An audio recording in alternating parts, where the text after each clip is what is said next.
Update sa ating swimming pool. So, ito na siya mga loves. It's looking like this. So, para siyang greenhouse in a way ba? Yan. So, this is what it looks like inside. We're still tidying and cleaning the water.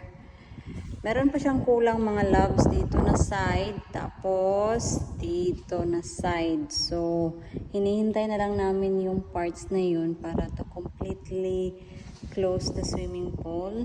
So, imagine niyo pag mainit yung panahon, so, sobrang ganda mag-swimming. And kahit na mahangin, so, good pa din kasi you are sheltered. Hindi ka lalamigin.